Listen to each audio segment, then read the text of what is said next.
అందరికి శరార్థులు ఎట్లున్నారు? అంత నింబలమేనా? నేనైతే నింబలంగున్నా.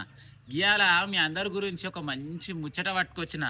తిరుపతి అనంగానే ఓయమ్మో తిరుపతికి పోతే దేవుని దర్శనం మంచిగా చేపించేటోళ్ళు ఎవరుంటారు అని చెప్పేసి ఆంధ్రాలో ఎవరైనా దోస్తులు ఉంటే బాగుండు అనుకుంటారు కదా. అక్కడ ఉన్నటువంటి డైరెక్టర్లు మనకు పరిచయం ఉంటే మంచి దర్శనం అవుతుంది. గట్లనే మన తెలంగాణలో యాదగిరి గుట్ట తిరుపతి కంటే మంచిగా ఫేమస్ చేసిండు. ఎవరంటే గప్పట్ల మన కేసీఆర్ సార్. దీని విషయంలో కేసీఆర్ సార్కి అయితే చేతులెత్తి శనార్థులు చెప్పాలి. మొత్తం మీద యాదగిరి గుట్టని యాదాద్రి అని చెప్పేసి ఏక్సే ఏక్ డెవలప్మెంట్ చేసిండు. మరి గా యాదాద్రికి బోర్డ్ ఆఫ్ డైరెక్టర్గా ఒక చిన్న పదవి ఇచ్చిర్రు. ఎవరికంటారా? మన హైదరాబాద్లో ఉన్నది కదా ముద్దుబిడ్డ. ఓయమ్మో ఏండ్ల సంధి బాగానే ప్రజలకు సేవ చేసుకుంటూ ఎక్కడున్నా కూడా సేవ చేయడంలో నెంబర్ వన్ ఎవరు ఉందా అంటే ఆమె పేరు వస్తుంది, మన ఈశ్వరమ్మ యాదవ్. మనం ముద్దుగా మాత్రం తెలంగాణ పెద్దమ్మ అని కూడా పిలుచుకోవచ్చు. విన్నారా? తెలంగాణ పెద్దమ్మ అని కూడా పిలుచుకోవచ్చు. మరి ఇక ముచ్చట ఏందంటే గా పెద్దమ్మకు చిన్న పదవి ఇచ్చిర్రో లేదో, గా పదవి పొద్దుగాలు ఇచ్చిర్రు. మరి ప్రమాణ స్వీకారం చేసిర్రు.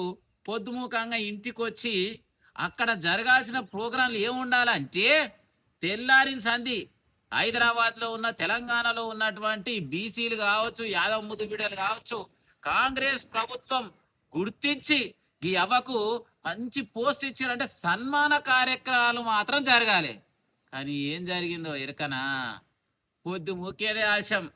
మరి మన తెలంగాణ రాష్ట్రానికి యువ నాయకుడు, నిజం యువ నాయకుడు శివచరణ్ రెడ్డి.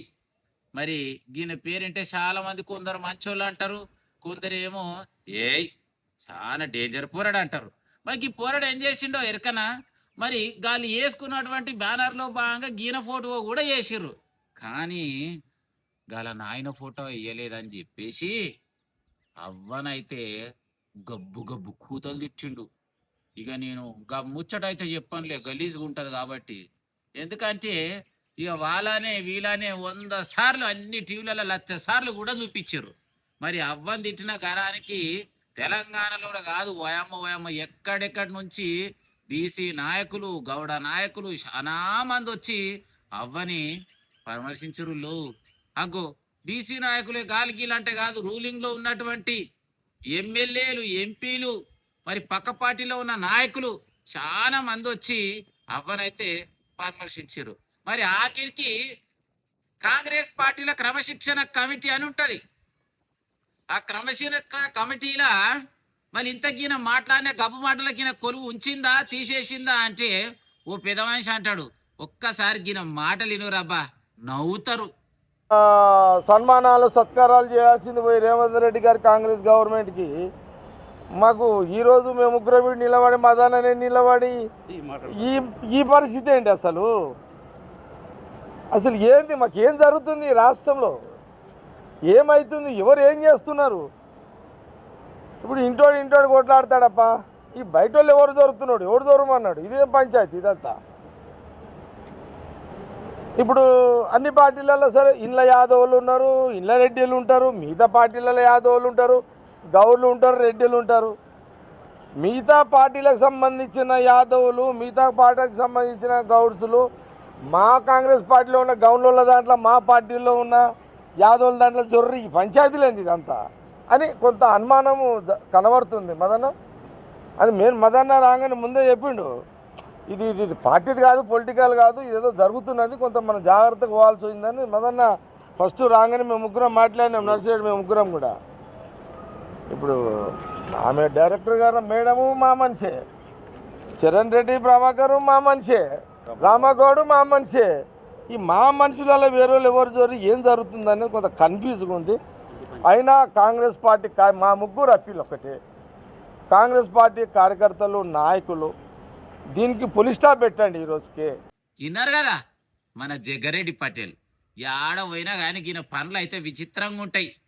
గణేషన్ పండుగ వస్తే ప్రసాదం ఇస్తేనేమో గుడి మీద ఉండి ఇట్లా కుక్కలకేసి నట్టేస్తాడు ప్యాకెట్లు. విన్నారా? మరి తెలివి కదా, మంచి తెలివి. ఈయన ఏమంటాడు అంటే మా ఇంటోళ్ళు తిట్టుకుంటే మీ పక్క పార్టీలోకి ఎందుకు పోయా అంటాడు. ఉసిని ఆవ. మరి ముచ్చటైన ఒక్క రోజుకే నువ్వు ఇంటైనవైతే ఎందుకు మళ్ళీ ఇంటికి వచ్చేసి ఈయనని ఆమెను కూసనబెట్టి ఎందుకు మాట్లాడి పంచాయతీ ఖతం చేయలేవు అని అడుగుతున్నా. అంటే మా కుటుంబ సభ్యులు మేము తిట్టుకుంటాం అంటే మీ ఇంట్లోన్న మీ అమ్మని మీ ఆలిని ఎవరినైనా తిడితే ఊకుట ఆగే జగ్గన్న గీసోంటి లట్టు పట్టుకొని ఎట్లా తోముతావో నా కిరక. మరి గీన ముచ్చట గిట్లుంది మరిగా. మరి అవ్వ కోసం అయితే చాలా మంది ధర్నాలు చేసిర్రు, ఇంటి ముట్టడి చేసే ప్రయత్నం చేసిర్రు. ఇంకా కూడా ఆ గేటు బంద్ అయితే లేదు, వస్తూనే ఉర్రు. ఆ మరి ఇంతకు ఆఖరికి ఏమైందంటే మరి ఇంతకు కాంగ్రెస్ ప్రభుత్వం నాయకులు సల్ల నరసన్న మధు యాష్ కన్నా మరి ఈ పెద్ద పెద్ద మనుషులు అందరూ ఇంతకి ఏం చేసినట్టు, మరి ఇంతకు న్యాయం చేసిర్రా చెయ్యలేదా? ఆ ఏ ఏముంది, 2 రోజులు బొమ్మల దాలుగా పెడతారు, 3 రోజులు మీటింగ్ పెడతారు, ఆడికెళ్ళి చల్లగా అయిపోతుంది. అంతే కదా మీ అవతారం. మరి బీసీలకు న్యాయం జరుగుతుంది అంటే యాడ జరుగుతుంది? కానొస్తుంది బీసీలకి ఎంత న్యాయం జరుగుతుందో. మరి ఇప్పటికైనా ఓ బీసీ నాయకులారా మేల్కోండి. సమాధానం దేంతో చెప్పాలంటే వస్తున్నాయి కదా ఎలక్షన్లు, గుద్దుడు గుద్దితే కుర్చీలు దిగిపోవాలి. ఉంటామలా ముచ్చట నచ్చిన వాళ్ళు అయితే సబ్స్క్రైబ్ చేయరి, సపోర్ట్ చేయరి.